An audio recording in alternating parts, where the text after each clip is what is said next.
So let's talk about the Migos. So Complex, we dropped our new cover yesterday. It's Quality Control. So Migos, Yachty, Coach K, and P.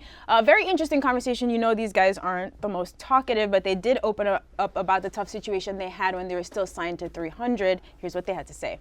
300 was the biggest hurdle they tried to hold us against our will. It wasn't never no in-house hurdles we ever had, like where it's been a problem.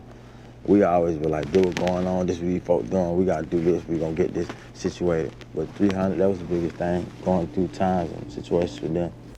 Shout out to Jinx for doing such a dope interview. It was really nice to see them open up. Were you guys surprised to hear? I don't think most fans could have imagined how much they went through behind the scenes to get to where they are now. Let's go. Shout out to Jinx, but damn, the Migos just skipped the whole everyday struggle. They ain't coming back here, right?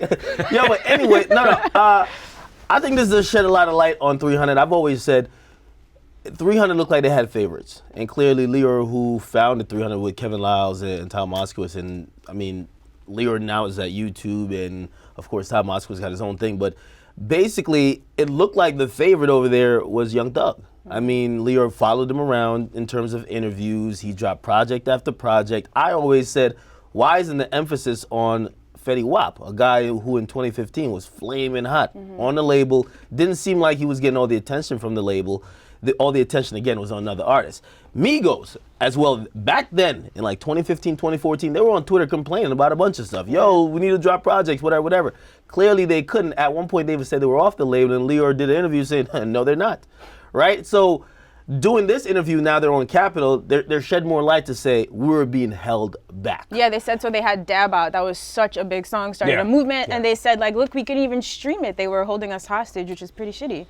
With everything you've just said, I still say pimps up, hoes down. I take the side of the label. You can't have hoes kicking up dust, you know, being disgruntled. Even though it's a different landscape right now with regards to how music is put out at the speed, at the rate. I think that the Migos... And I think that's the point. What's that? I think that's the point, though, right? I think, however, I don't want to blame it on Leo. Whatever they're thinking over at 300 is, clearly the Migos have proved that, yo, we could drop project after project after project after project, and it only helps. Usually labels think, you put out a project, we're going to focus on this, don't put out shit, right? The Migos basically said that we couldn't put out the Dab joint because we wanted to go with the wave in terms of dropping more music. They wanted to just chill. Whatever the reason was for 300 not getting behind the Dab song, which was huge, no ifs, ands, or buts. There is a certain, you know, a line of business which, you know, with regards to when you release product, and you can't just let the artist dictate that to you. But, you know, again, the Migos are young, they're hungry. History is going to show us that the Migos made the right move.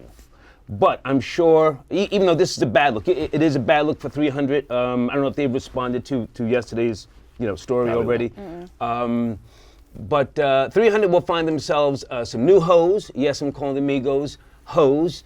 And why would you say that? They're one of the biggest groups in the world. Like, come on, they're not the Beatles. We established that, but they will become possibly good businessmen. You don't think they are? But they were inexperienced when they were with 300. That's why they signed up, because they didn't have the know-how to do what it is that they're doing now. It's not a diss saying that they're hoes. I mean, everybody is hoeing at some point. I mean, you have to elevate to get to the point where you can become a quote-unquote pimp. Well, I liked them talking about how they run QC like a small business, although it's clearly huge at this point. They seem like really focused on keeping the quality there and like not letting strangers in. I think that sounds like good business. They're being strategic. Them naming their album Culture, the labels need to just follow their motto. That's why they're killing it with QC over at Capitol. Again, they're wiping out, and I get what you mean. You put out product for a certain time, but they're wiping all that shit away. With streaming now, people consume shit. Right. And I was talking to Yachty the other day, I was like, yo, you guys have like 5 different projects out from QC. Like, and you're announcing like 3 more. Isn't that too much? And it's like, no, people digest the product in like 2 weeks. Yeah. And then after that, it's like, all right, what else you got? So they're doing it the right way. I think some of the labels, 300, should probably take note of that, because Young Thug said he ain't dropping no projects for the rest of the year. And if you follow the Migos motto, you want to drop like 10 projects for this year. Kevin Liles and Leo Cohen were recently on the Drink Champs. I didn't see that episode. Did they address, you know, this situation with the Migos? Because the Migos... Was it a recent episode? It's a couple of months back, but they did spend, the Migos, about $500,000 in legal fees.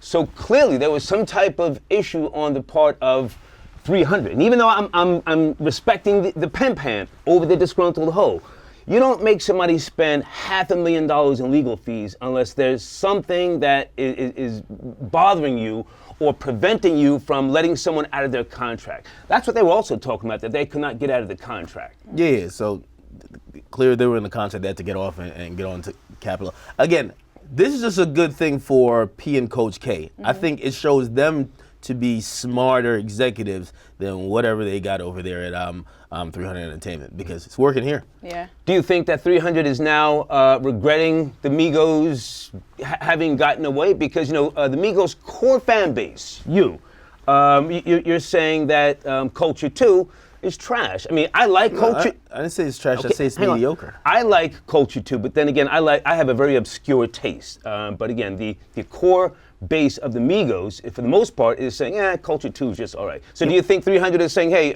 no big deal, they're gone, we'll get some new hoes, fuck out of here?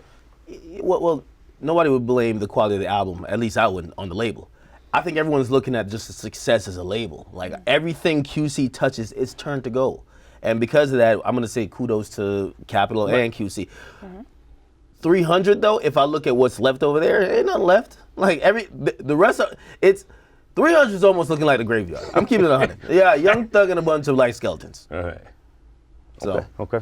Young Thug could put. I'm interested to that. see the next move they make, because they don't have much else. They have a lot of people who were popping a couple of years ago, but no one in the now. Yeah.